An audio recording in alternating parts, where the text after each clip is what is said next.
Eu os convido para lermos juntos, lermos em uníssono esse texto da palavra do Senhor, onde nós iremos meditar nesta manhã. Estamos nos cultos matinais do domingo, expondo alguns salmos do saltério, e hoje nós iremos expor o salmo de número 14. Eu os convido para lermos juntos o texto da palavra do Senhor.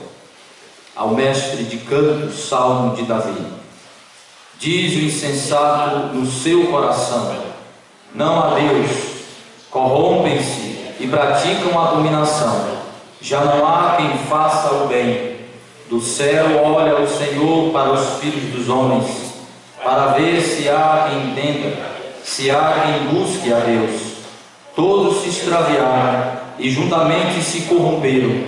Não há quem faça o bem, não há nenhum sequer. Acaso não entendem todos os obreiros da iniquidade, que devoram o meu povo, como quem come pão, que não invocam o Senhor? Tomar-se-ão de grande pavor, porque Deus está com a linhagem do justo. Meteis a ridículo o conselho dos humildes, mas o Senhor é o seu refúgio. Tomara que Sião viesse já a salvação de Israel, quando o Senhor restaurar a sorte do seu povo. Então exultará Jacó e Israel se alegrará. Que o Senhor aplique a sua palavra nos nossos corações. Amém. Santo Deus, nosso Pai, rogamos neste momento, Senhor, a iluminação do Teu Santo Espírito, para que possamos compreender a Tua palavra e para que sejamos por ela convencidos, como esta é a função do Espírito Santo, pela palavra e nela nos convencer do pecado, da justiça e do juízo em Cristo Jesus. Que o Teu Espírito venha, ó Deus, nos convencer com esta verdade, para que por ela sejamos transformados e conduzidos para um viver que louva, que glorifica e exalta o Teu nome. Dai-nos da Tua graça, fala poderosamente aos nossos corações, e que o Senhor em tudo seja glorificado e engrandecido, em o nome de Jesus Cristo. Amém. Neste salmo, meus queridos irmãos, que nos é apresentado como sendo também da autoria do rei Davi, a maioria dos salmos o é, e este também é apresentado como sendo da autoria do rei Davi. Porém, com alguns destes salmos, nós não temos o seu contexto histórico, nós não sabemos em que ocasião específica o rei Davi se refere, ou se refere a algum momento específico da história, mas ele se refere, de alguma forma, a situações com as quais ele se envolveu, de perseguição, de ódio dos seus inimigos. Mas ele descreve algo muito peculiar em relação aos seus inimigos. Ele vai denunciá-los como quem está praticando uma forma de ateísmo. Ele vai descrever a natureza humana caída se expressando em um ateísmo prático, em uma atitude de não somente negar a existência de Deus, mas se comportar e agir como se ele não existisse, ou se existe um Deus, não é como se descreve as Escrituras, ou como se diz a revelação bíblica, ou seja, não é um Deus de controle absoluto supremo, não é um soberano, não é um justo juiz, não é um ser que estabelece, um legislador absoluto que estabelece regras e normas absolutas. Ou seja, o ateísmo ele não se resume à busca ou à tentativa de provar a não existência de Deus, mas às vezes a atitude de provar que se Deus existe, ele não é um ser pessoal, como a Bíblia diz, ele é uma força, uma energia, é algo que está no coração de cada homem, como ensinam aqueles que defendem, por exemplo, o panteísmo, de que Deus é tudo, tudo é Deus. Deus é a manifestação da natureza, Deus é aquela luz que está no coração de cada homem. Essas são formas sutis de expressão de ateísmo, de uma resistência, de uma rebelião para com as verdades que são reveladas a nós, que apontam para a existência de Deus e como Ele o é de fato e de verdade.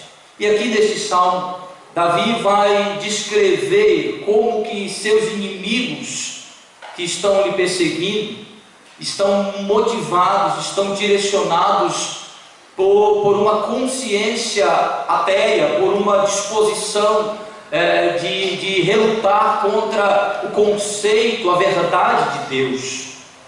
E de alguma forma, Davi estabelece para nós uma ideia, um conceito de que todo pecado ele tem de alguma forma uma raiz fincada no ateísmo.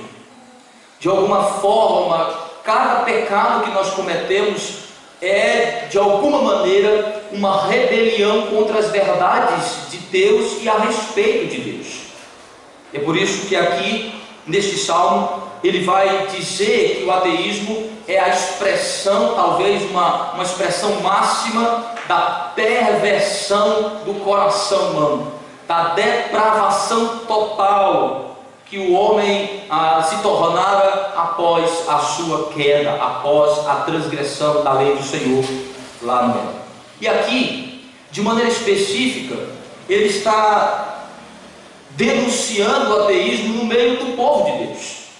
Pela linguagem do Salmo, pelas histórias ligadas a Davi, pelo que conhecemos a respeito da história do rei Davi, de como a maioria dos seus inimigos se apresentaram dentro da própria nação de Israel, como o caso do próprio rei Saul, seu filho, o filho de Davi, Absalão, e tantos outros que se rebelaram contra o governo de Davi, contra os propósitos de Deus que se revelavam através de Davi.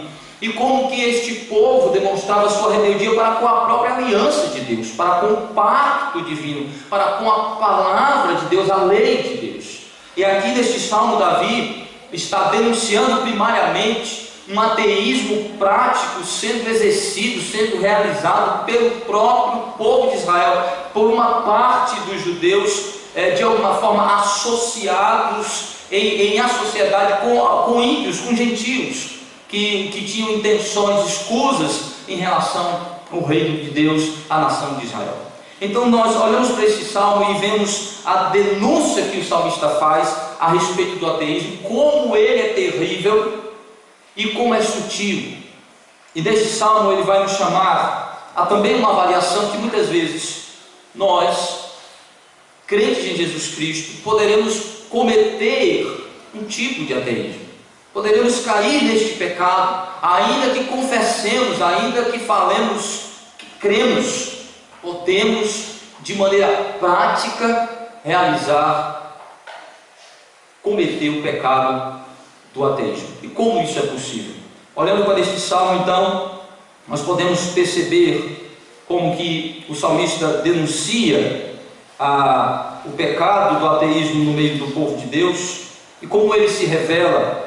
E então Davi vai mostrar que é uma loucura, que o ateísmo é uma loucura pela sua pecaminosidade, pelas suas consequências desastrosas e, acima de tudo, pela maneira como Deus vê e como Ele reagirá à atitude de ateísmo, aos que se rebelam contra Ele. A ponto do salmista no Salmo 9 dizer assim, que os ímpios serão, Provérbios capítulo 9, os ímpios serão lançados no inferno e todas as gentes que se esquecem de Deus.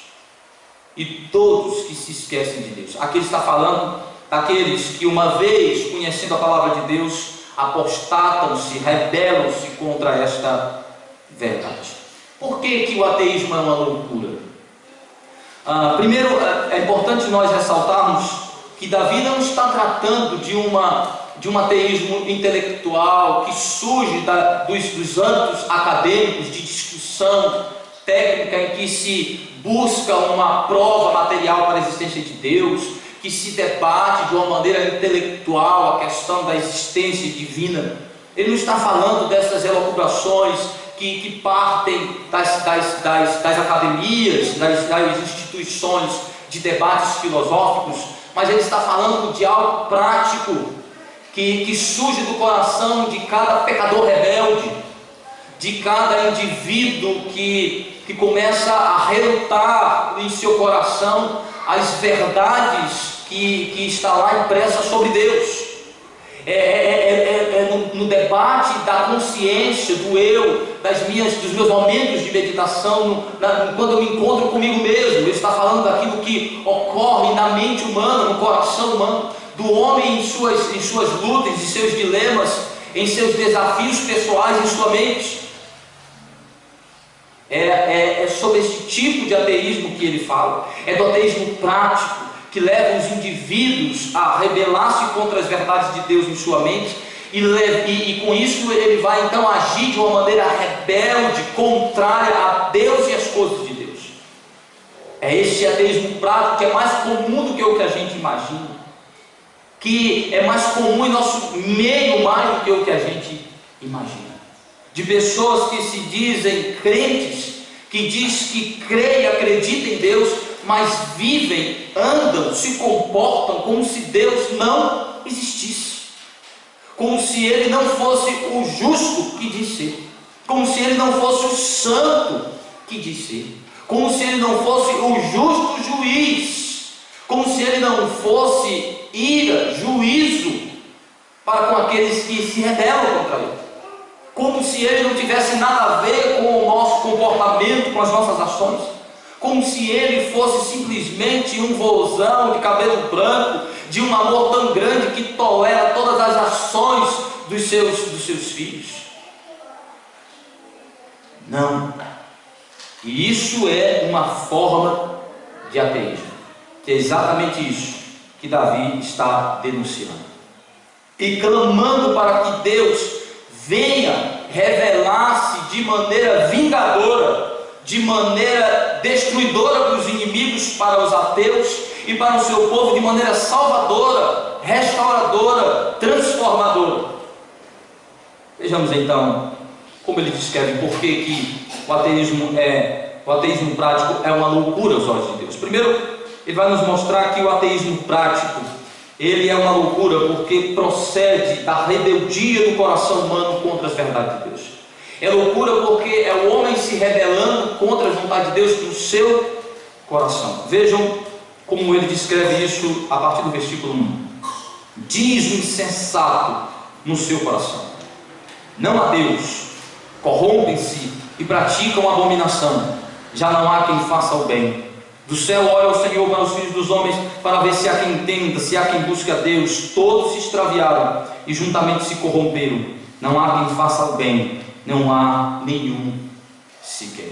Olhando para os seus inimigos, olhando para aqueles judeus rebeldes, Davi então faz a seguinte conclusão, certamente pela iluminação do Espírito Santo de Deus: esses indivíduos são loucos e insensatos, principalmente porque ele está lidando com judeus que receberam a lei de Deus, que estão dentro do pacto da aliança, que viram as manifestações de Deus, que viram o agir de Deus, que viram o poder de Deus, que tem a palavra de Deus em suas mãos, que tem todo o conhecimento de Deus revelado ao seu povo em suas mãos.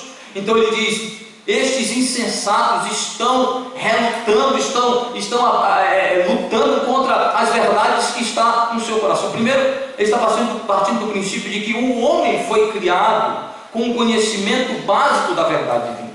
Alguns estudiosos dizem que ateu de fato de verdade não existe, porque a Bíblia diz que Deus criou o homem com o senso do Criador, com a consciência do Criador. Quando a Bíblia diz que Deus criou o homem segundo a sua imagem e semelhança, o ponto principal é que Deus comunicou ao homem um conhecimento a respeito dele e da realidade que o distingue dos animais e dos vegetais, mas que acima de tudo lhe dá um conteúdo, um conhecimento, verdades fundamentais, para que ele possa refletir a imagem de Deus e se relacionar com ele. Então o homem tinha pleno conhecimento das verdades fundamentais, ou seja, da existência de Deus, do seu relacionamento com Deus, como deveria ser este relacionamento, suas responsabilidades dentro deste relacionamento, Então havia um conhecimento. O apóstolo Paulo, em Romanos capítulo 1, vai dizer exatamente isso, que Deus imprimiu na mente, no coração do homem, um conhecimento, uma verdade a respeito dele, mas que o homem transformou essa verdade em mentira. O ateu, na realidade, é um indivíduo que está lutando contra as verdades impressas, inatas de Deus a respeito do próprio Deus no seu coração. Ele tem a consciência, como diz João Calvino, todos os homens são religiosos porque ele tem uma consciência do seu Criador. Apesar de que o pecado o separou, fez com que ele tivesse um conceito, uma visão e uma ideia deturpada do seu Criador, mas o conceito básico de que existe um Criador, de que existe um Deus, está lá. O pecado danificou, mas não destruiu. Por isso que ele vai descrever a depravação humana, dizendo assim: todos se extraviaram. Davi vai dizer como se o próprio Deus estivesse dando o raio-x, a avaliação do que o homem se tornou a partir do Éden. Ao transgredir a lei de Deus, aquelas verdades que ele conhecia, ele começou a negá-las. Elas permaneciam em sua mente, mas ele começou a relutar contra ela. Então aqueles indivíduos que começam a dizer assim: Deus não existe, ele na realidade não parte da ideia de que Deus não existe. Não é que ele nunca soube que Deus existisse, não é que na realidade não há prova de Deus. Na realidade ele está relutando com algo que sua mente está dizendo. Ele está querendo fazer calar sua consciência. Na realidade o que ele quer é achar uma prova de que aquilo que sua mente diz não é verdade. Ele está lutando contra as verdades que já estão em sua mente. Se assim não fosse, se ele tivesse uma mente limpa, se ele tivesse uma mente vazia, se ele tivesse uma mente em branco a respeito de Deus, ele não teria preocupação nenhuma de tentar provar a sua não existência. É exatamente porque há uma voz, é exatamente porque há um despertar, um incômodo em sua consciência, que ele faz declarações a respeito de Deus, de que ele tenta em sua mente negar estas verdades que o incomodam. E é isso que Davi está falando. Davi diz que essa é a condição de todos os homens, no sentido natural. Todos caíram, então se desviaram de Deus, se perverteram, não buscam mais o Senhor, mas não perderam a consciência de que existe um Deus. Mas aqui ele está falando de judeus que não só tinham conhecimento natural, mas o conhecimento sobrenatural, especial da revelação. Ele está falando de indivíduos que estavam agora se apostatando, estavam se revelando, não de verdades apenas naturais, não de verdades da criação, mas de verdades da revelação especial de Deus. Estavam negando verdades que foram adicionadas à sua mente ao longo da relação com Deus, com o povo de Deus, por aquilo que eles estavam lendo das Escrituras. Coisa interessante, quando você chega no Brasil, dificilmente alguém dirá que não crê em Deus no Brasil, porque conhecimentos a respeito de Deus foi adicionado na mente dos brasileiros ao longo da história, com o cristianismo, com a própria influência do catolicismo romano em nossa nação. Apesar de ser uma igreja apóstata, mas aquilo que diz a respeito da palavra de Deus acrescentou certo conhecimento a respeito de Deus, que faz com que os brasileiros tenham um conceito maior sobre Deus, mas não é suficiente para levá-los de volta a Deus, mas é suficiente para condená-los mais e mais. É isso que Davi está dizendo. Os loucos estão relutando com as verdades que eles estão conhecendo sobre Deus. É uma loucura, é uma insensatez dizer. Por quê? Porque ele está lutando contra as verdades divinas em sua mente. Por que é uma loucura? Porque essa luta interna cria confusão, desequilíbrio, rebeldia, revolta. Esta relutância, ela cria do próprio coração o ringue da luta mais feroz e terrível, o homem lutando contra si mesmo, o homem lutando contra a sua própria consciência. Daí vem as confusões, daí vem as rebeliões. Então ele diz: o insensato está lutando no seu próprio coração. Então o ambiente da disputa não são as arenas de debates acadêmicos e filosóficos, mas é o próprio coração do homem. Os ateus declarados intelectuais são indivíduos que cansaram de lutar no seu próprio coração e começam agora a lutar com a sua voz. Mas Davi diz que ela começa na rebeldia do coração dos homens. Isso ocorre, meus irmãos, também conosco. Ouvindo a palavra de Deus, ouvindo as verdades a respeito de Deus, e muitas vezes nos vemos relutando contra elas, lutando contra elas, dizendo: não, o pastor está dizendo aí, ele explicou tudo direitinho na Bíblia, mas não é bem assim. O pastor é muito radical, ele quer levar a Bíblia muito ao pé da letra, não é bem assim. Eu entendi, mas Deus também é muito amoroso, é compreensivo, longânimo, sabe que eu sou fraco, sabe que eu tenho que fazer isso, é verdade isso aí, mas Ele sabe que eu sou muito fraco, Ele sabe que eu sou muito pecador, então Ele vai entender que eu não vou poder fazer isso aí. É uma forma de ateísmo, de rebelião, de relutância para com a voz de Deus, a palavra de Deus, que eu digo a quem eu sigo, que eu digo quem é quem eu creio, que eu digo quem é quem eu adoro. Mas quando eu sou instruído, eu digo: não, mas espera aí, o Senhor manda só nessas áreas na minha vida, nessa aqui o Senhor não manda, o Senhor dá ordem em determinados segmentos, mas nesse outro. Acho interessante quando a gente conversa em certas áreas na igreja, que são áreas que parecem que são portas fechadas de quartos escuros, que Deus e a palavra não pode entrar, como se tivesse áreas que a fé cristã não fosse irrelevante. São formas sutis, veladas de ateísmo. Por exemplo, a gente fala com os jovens, a Bíblia diz deliberadamente, claro, que crente não pode namorar ou casar com descrente, mas a gente parece que faz ouvido de mercador, a gente faz de conta que ninguém está dizendo nada. Nessa área Deus não manda, porque coração é terra que ninguém manda, porque sabe como é, pastor? Eu estava tentando, mas eu me apaixonei, e o senhor sabe, quando o amor chega, ninguém controla. Isso aí é instrução do diabo, isso aí veio do inferno, que você não tem controle sobre suas emoções, que amor é um sentimento que vem, arrebata e leva. Isso aí é o diabo que vem, arrebata e leva. Nós sim podemos ter controle sobre nossos sentimentos. Primeiro, amor não é sentimento, amor é atitude, é ação, amor é obediência. A Bíblia diz que sentimentos que são contrários à palavra de Deus não é amor, é perversão, é paixão lasciva. Veja só um exemplo prático interessante, que a gente escolhe áreas que a Bíblia pode me reger e áreas que ela não deve me reger. Diz o sensato no seu coração: nisso Deus não manda, isso aqui Deus não se preocupa, com isso aqui Deus vai entender a minha fraqueza e meu coração e minhas necessidades, nisso aqui Ele não vai se intrometer. É isso que Davi está dizendo, mas ele diz: isso é característica dos homens ímpios, dos rebeldes. Por isso que ele vai descrever, dizer assim: o Deus olhou para os homens e os viu todos rebeldes.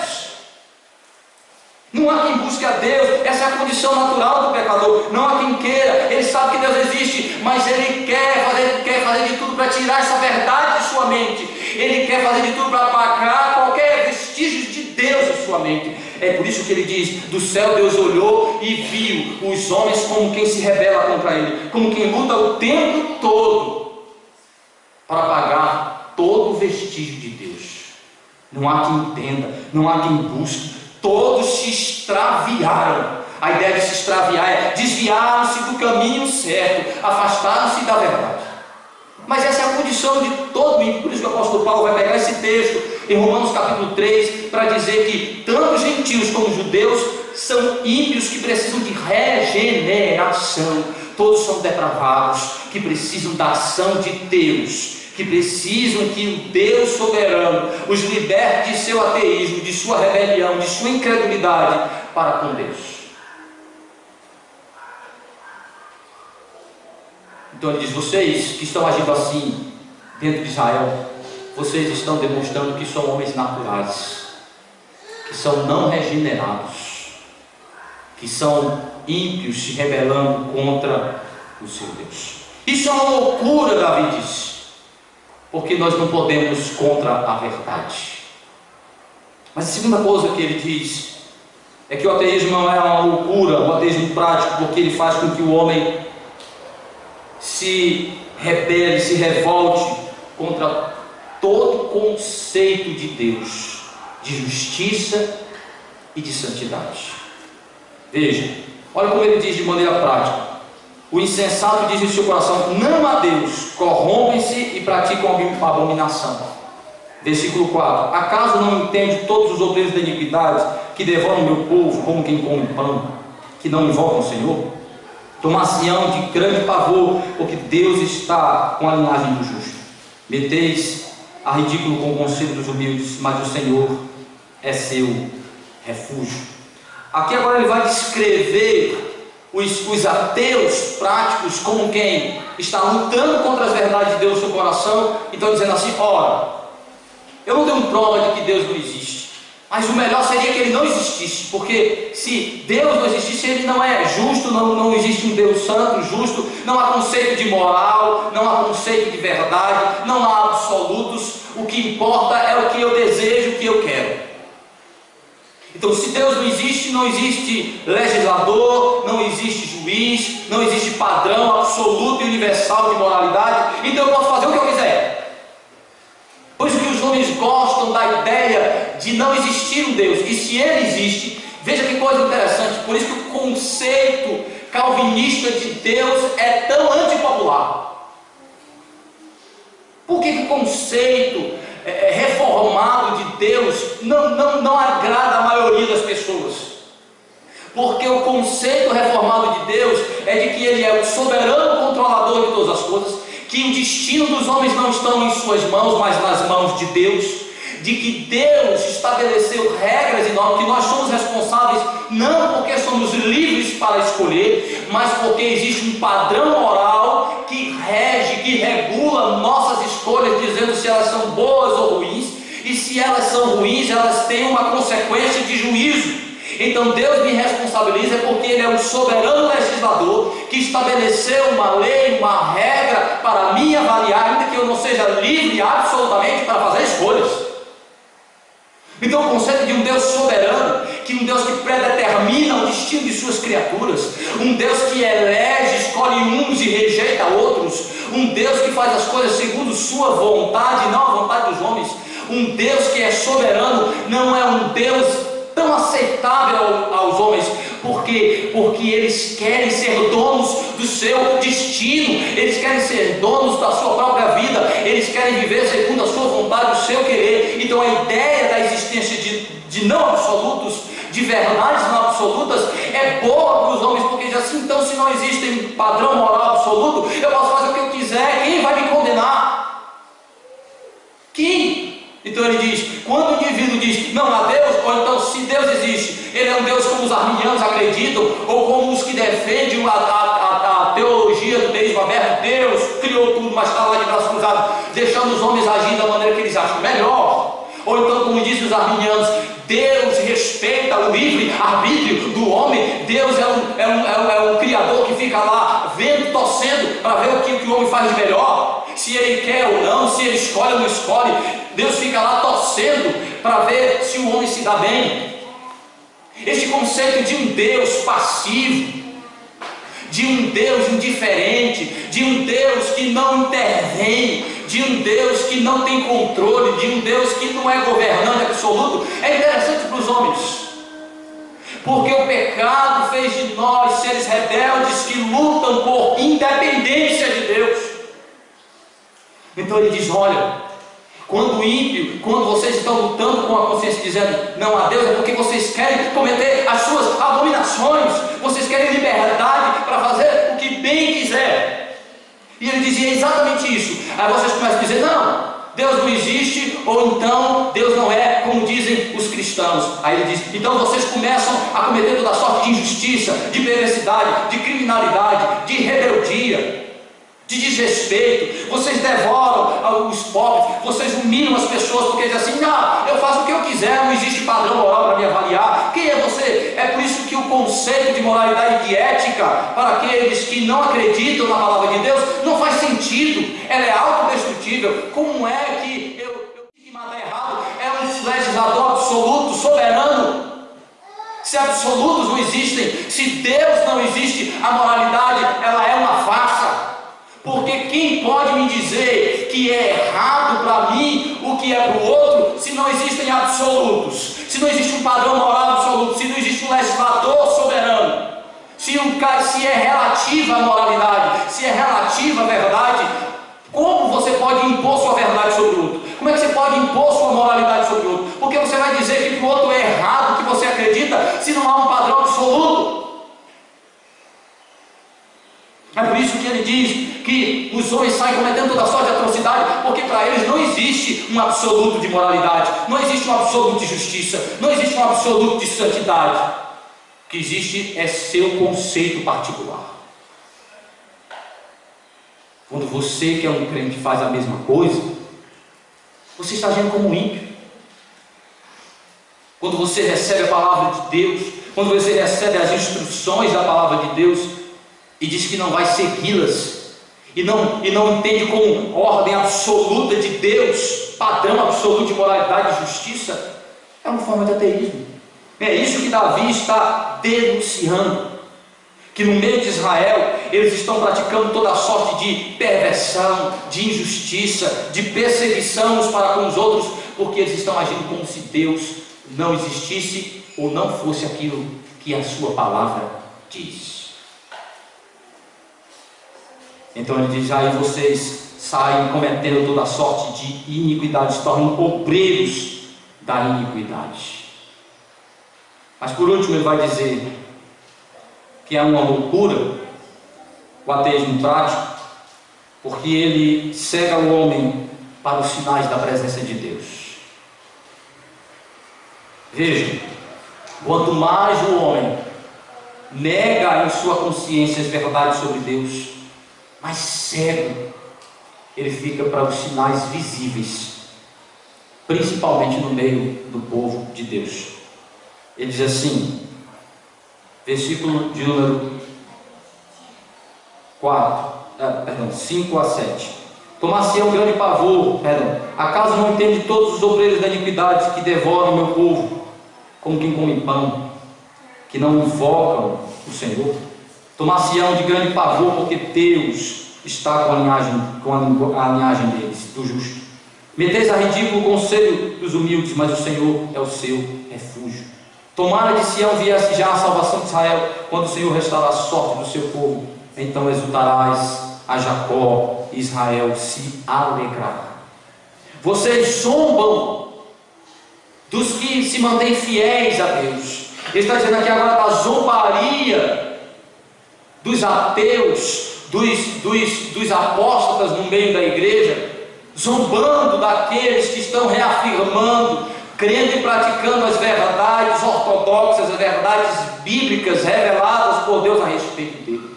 Inclusive Davi está descrevendo eles rindo dos crentes quando oram, zombando da oração dos cristãos, da atitude de falar com Deus.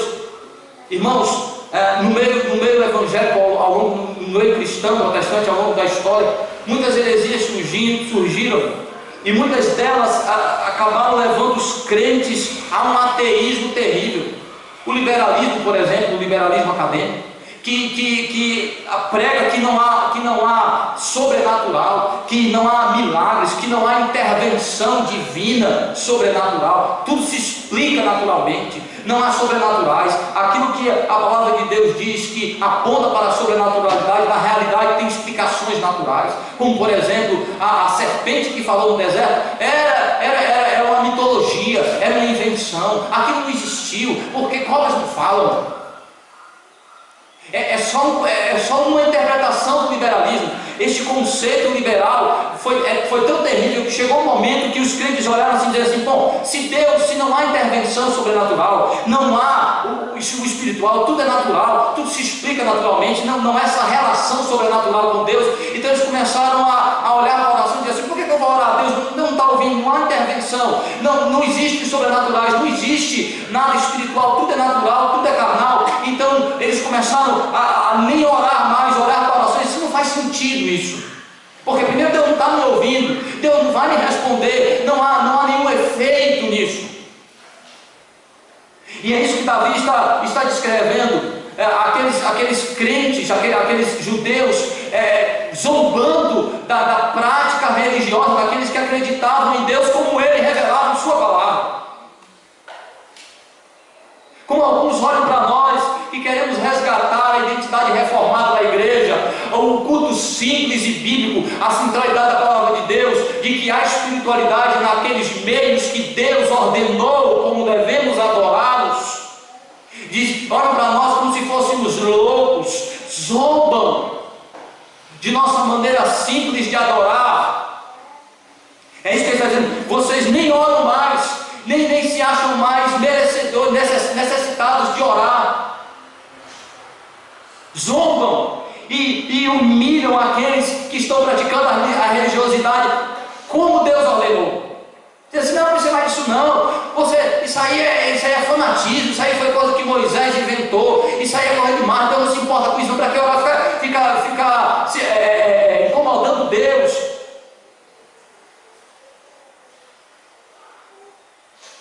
E ele diz então que aqueles indivíduos estavam agindo como se não houvesse nenhum sinal de Deus, como se na realidade eles não tivessem nenhuma prova de como Deus estava no meio do seu povo. Aquele povo era quem era exatamente porque Deus se manifestara um Deus salvador deste povo. E viram quantos sinais viram de Deus, mas sua rebelião, sua apostasia, sua revolta em seu coração estava deixando cegos. Por isso ele diz: olha, vocês zombam então dos que oram, vocês zombam dos justos, mas vocês não percebem que Deus está no meio deles, que Deus está com o justo, que o Senhor é a sua proteção e que no seu tempo Ele virá para condenar vocês, para destruir vocês. Ele não está preocupado em dar mais prova para vocês, agora Ele vem para vingar de vocês. Quem dera dizer, então quem dera Deus viesse logo para confirmar a obra das nossas mãos, para nos restaurar, para nos fortalecer, para tirar do meio de nós estes rebeldes, estes ateus e fortalecer o seu povo. Ele fala desta restauração de Deus. Quem dera Deus viesse logo nos restaurar de Sião, porque lá está o templo, onde havia manifestações visíveis da presença de Deus no meio do seu povo, quando o povo se reunia para adorar, quando o profeta levantava para falar da sua palavra, quando a lei era lida. Lá estava a Arca da Aliança, onde de tempo em tempo Deus fazia manifestações visíveis para mostrar que Ele estava presente no meio do seu povo. Mas aqueles ateus, aqueles apóstatas estavam fazendo interpretação equivocada daqueles sinais, dizendo assim: não, isso não é coisa mais de Deus, Deus não existe, se existe não é como vocês estão dizendo. Me recordo de uma vez, conversando com um colega a respeito da soberania de Deus. Eu nunca me esqueço dessa frase dele, dizendo que Deus era soberano, que tinha um controle sobre o destino dos homens. Ele virou para mim e disse, um seminarista virou para mim e disse: este Deus que você crê não é o Deus que eu creio. Aquilo foi uma tristeza maior do mundo, porque ele poderia dizer: eu não estou entendendo esse lado de Deus, eu não estou compreendendo, eu não estou tendo condições de entender esse aspecto de Deus. Mas dizer que Deus não é o Deus soberano, não é o Deus controlador de tudo. É isso que esses homens estão aqui dizendo. Estão totalmente cegos, eles não conseguem mais interpretar corretamente, eles não conseguem mais ver nada de Deus. É por isso que esses debates com esses ateus não têm efeito enquanto o Espírito Santo não abrir seus olhos, porque eles já são indivíduos que cauterizaram sua mente e se tornaram tão cegos que você pode ter até o sinal da manifestação visível de Deus, como um fogo cair do céu, e ele não acreditará que é Deus. A prova disso, meus irmãos, é que quando Jesus Cristo vem, quando Deus se revela em pessoa, os judeus cegos, ateus, apóstatas não conseguiram ver Deus em Cristo. O maior sinal da presença de Deus no meio do seu povo, Jesus Cristo. Isso que Davi disse é comprovado com a maneira como os judeus lidaram com Jesus Cristo. A ponto dos fariseus chegarem para Jesus e dizer assim: Senhor, fala abertamente, dá para nós sinais de que Tu é o Messias, para que a gente creia em Ti, dá mais sinais para nós. Jesus disse: eu já realizei sinais, as coisas que eu faço vêm do meu Pai, eu já disse tudo o que precisava, já dei todos os sinais, e vocês não creem em mim. Sabe por quê? Não é porque falta sinais, não é porque falta provas, é porque vocês não são das ovelhas de Deus. Se não for das ovelhas de Deus, permanece ateu, e até o dia do juízo divino. Por isso ele diz: tomara Deus venha nos libertar, libertar os cegos de suas cegueiras, libertar os que enxergam de sua angústia, de sua aflição e de suas dúvidas. E quando Jesus vem, ele é este cumprimento, esse desejo de Davi se cumprindo, é Deus se revelando, é Deus se mostrando poderosamente que Ele está no meio do seu povo, e que agora Ele garante ao seu povo que este Deus nunca nos deixa, que este Deus é real e verdadeiro.